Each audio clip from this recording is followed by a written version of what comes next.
It's been a while since I talked about a horror film classic, so why not talk about one of my all-time favorite movies ever, The Exorcist. Released by Warner Brothers, December 26, 1973, produced and written by William Peter Blatty, adapted from his novel, and directed by William Friedkin. He's also done other films like The French Connection, Sorcerer, Killer Joe, and To Live and Die in LA, to name a few of them. Had a box office earnings at the time of $441.3 million. This was one of the highest grossing films in the 70s and definitely deserves the spot. So yeah, The Exorcist. Well, yeah, this movie is pretty much everyone's seen it, so why do I have to explain it? This is by far one of my favorite films. Probably my top five horror films that I love.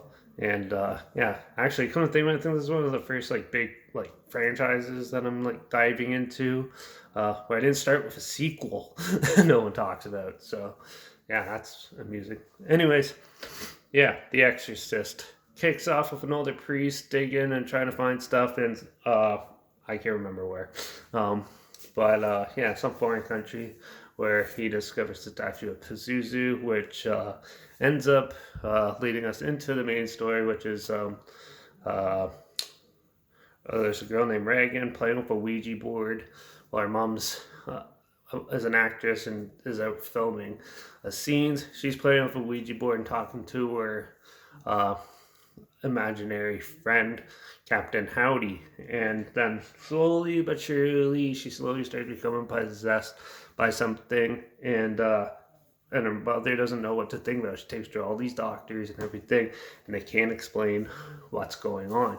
And you slowly watch her sort of like drift into like mental madness, and then it goes on, it gets crazier and crazier from there. And eventually, she becomes fully possessed, and they realize she's possessed. And with the help of a up and coming priest and the older priest from the beginning, they uh, team up to combat and pull out the Pazuzu demon from her, and eventually, spoiler alert, they do. He goes into the younger priest tells the demon to possess him, and then he ends up killing himself, saving the world from Pazuzu.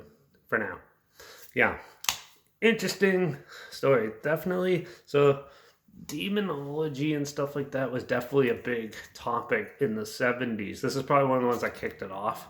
I don't know, I wasn't around then, so, but yeah. But then you also have like Rosemary's Baby. I think that was actually late 60s.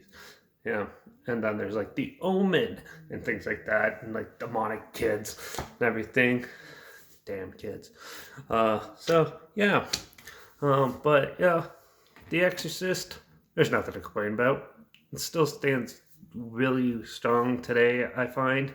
Definitely was a big controversial one for the religious topic, but I'm not a religious guy or anything, so I just find it all amusing and good fun.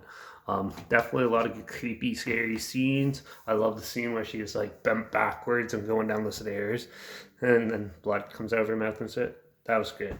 Nothing beats that. Like that when I watched this when I was like 12 or 13. I stayed up and it was on TV, so I watched snuck up and watched it, and yeah, and I've been hooked ever since. It's one of the first actual escape films that actually scared me, and it really creeped me out. Like I couldn't sleep for months, but yeah.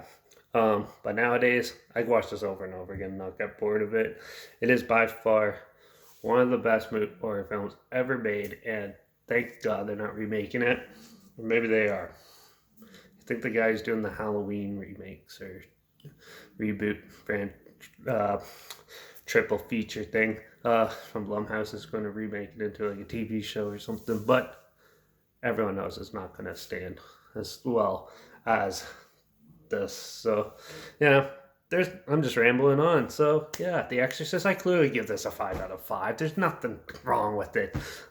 Definitely one of the best horror films ever. Now, if you've been living under a rock or for some reason just started watching horror, there's a trailer link down below, or you could just relive it. Just watch the trailer and then go watch the movie. It's awesome, and there's too much to be said. So yeah, yeah, Exorcist, great.